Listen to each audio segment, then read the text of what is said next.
Hey guys, Jonathan here at Night Knowledge. If I'm not playing zombie games, I'm typically found playing roguelites like Streets of Rogue, Void Bastards, Curious Expedition 2, Deadly Days, Death Road to Canada, and the list goes on.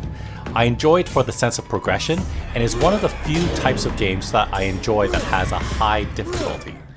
I've been eyeing Curse of the Dead Gods, a game that looks like Torchlight or Diablo 3 with the Darkest Dungeon art style, but with a combat system that reminds me of Witcher 3 with a timely parrying and dodging. In today's video, I'm going to show you what you can expect in this game to help you determine whether you might enjoy it. Let's get started.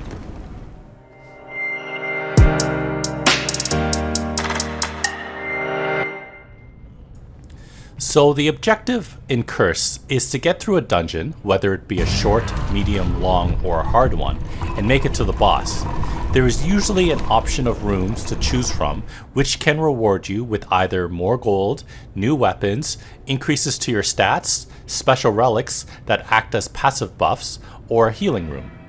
The catch is, each time you get to the end of a floor, the door that you open to the next floor applies some curse points to you. Once you hit a threshold, which is typically 100, you'll earn a new curse, which typically applies a pretty bad debuff that'll change the way the game plays.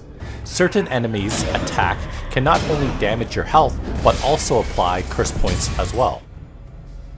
So your character will need to take out these enemies, but it's not all mindless hacking and slashing.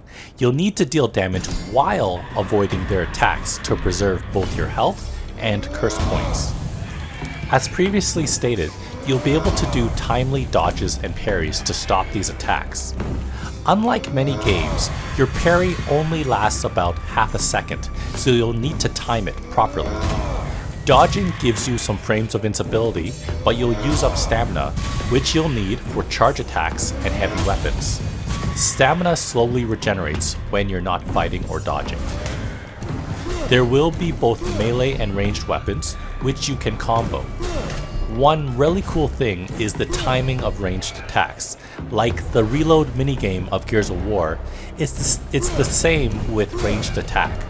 You'll have a brief moment as you draw your arrow to release it at a perfect time, and in doing so, deal additional damage and effects. Just like any dark dungeon, you'll have a handy torch, which is very important because you'll be fighting in the dark, and if you do, you'll be taking 10% more damage from enemies. So just light all the braziers. Easy, right? Wrong.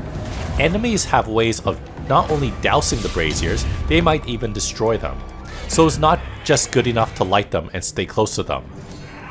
The torch isn't just used for lighting braziers though. You can hit enemies to light them on fire, or even trigger traps.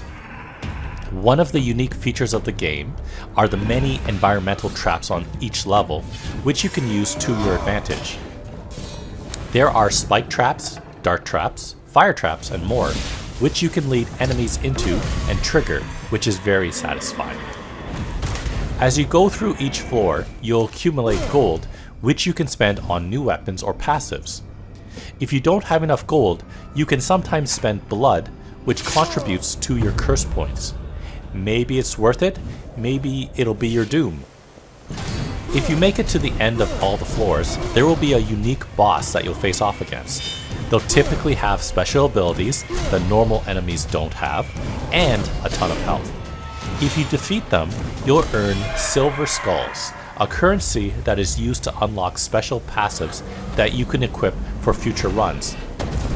Although there is no respawning in Curse of the Dead Gods, there will be champions that drop these silver skulls that will help you save up for future unlocks. As of right now, there are two dungeon biomes, Jaguar and Serpent.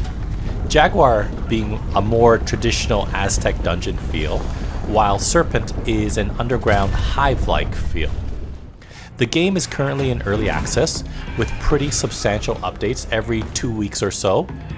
Unlike other games, Torchlight 3, it feels very polished, and knock on wood, I haven't encountered any bugs, lag, or crashes.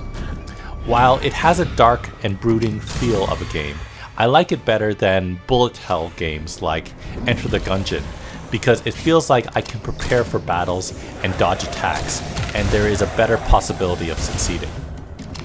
It won't be for everyone, as I'm still taking more damage as I should, trying to get that extra hit in rather than dodging or parrying. You'll probably fail more often than you succeed, at least as you learn the game, but it does get easier the more you play and unlock perks. Currently available on Steam for about 24 bucks Canadian, it might be a good purchase for you. Let me know in the comments below what you think of the game. So that concludes today's video. Thanks for liking, commenting, and subscribing. Check out the rest of my channel for other videos on video games, board games, and other fun things. Thanks for watching, and I'll see you next time.